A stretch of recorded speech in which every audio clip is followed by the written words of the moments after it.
ദൈവത്തിന്റെ പദ്ധതിയിലാണ് എല്ലാ വേദനയും തന്നത്. അത് നമ്മളെ ചില കാര്യങ്ങൾ പഠിപ്പിക്കാനാണ്. അത് നമ്മളെ ഒരു ജനമായിട്ട് രൂപപ്പെടുത്തി ദൈവത്തിന്റെ സ്വന്തം മക്കളാക്കി മാറ്റുന്നതിന് വേണ്ടിയാണ്. ഞാൻ ദൈവത്തെ അറിഞ്ഞത് എൻ്റെ കഷ്ടപ്പാടിലാണ്. വലിയ കഷ്ടപ്പാടുകൾ വന്നതുകൊണ്ടാണ്.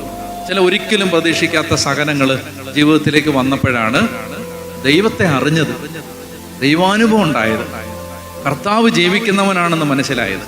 അതുകൊണ്ട് തകർച്ചകളെ പാഴാക്കി കളയരുത്. തകർച്ചകളെ വെറുതെ കളയരുത്. അതെല്ലാം ഓർത്ത് ദൈവത്തെ സ്തുതിക്കണം. അപ്പോ ചെങ്കടലിന് മുമ്പിൽ വഴി തുറക്കപ്പെടും. അപ്പോ ദൈവം ഈ പാറയിൽ നിന്ന് വെള്ളം ഒഴുക്കി തരും. അപ്പോ അത് അതിന് മുമ്പിൽ പരാതിയുമായിട്ട് നിൽക്കരുത്. എല്ലാം ദൈവത്തിന്റെ ഇടപെടലുകളായിട്ട് കാണണം. മോശ മാത്രം, ജനം മുഴുവൻ പരാതി പറയുമ്പോഴും മോശ മാത്രം പരാതി പറയാതെ നിന്ന്.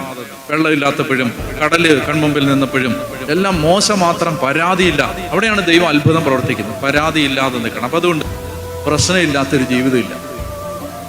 ഈ പ്രശ്നങ്ങളുടെ നടുവിൽ സ്തുതിക്കണം, സ്തുതിക്കണം, സ്തുതിക്കണം.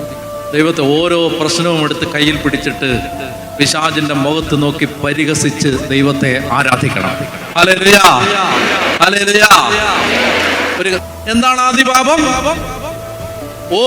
പ്രാർത്ഥിച്ചിട്ടൊന്നും ഒരു ഗുണമില്ല, ആരാധിച്ചിട്ടൊരു ഗുണമില്ല, ധ്യാനത്തിന് പോയിട്ടൊരു ഗുണമില്ല, ബൈബിള് വായിച്ചിട്ടൊരു ഗുണമില്ല, ദൈവത്തെ വിശ്വസിക്കാൻ കൊള്ളില്ല.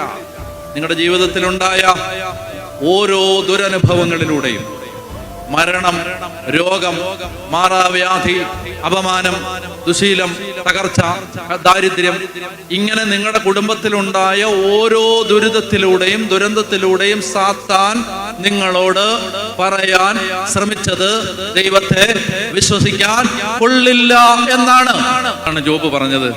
എൻ്റെ മാംസം അഴുകി അസ്ഥി പുറത്തു വന്നാൽ ആ അസ്ഥി കണ്ട് ഞാൻ എൻ്റെ ദൈവത്തെ ആരാധിക്കും. പറഞ്ഞ ഹല്ലേലൂയ.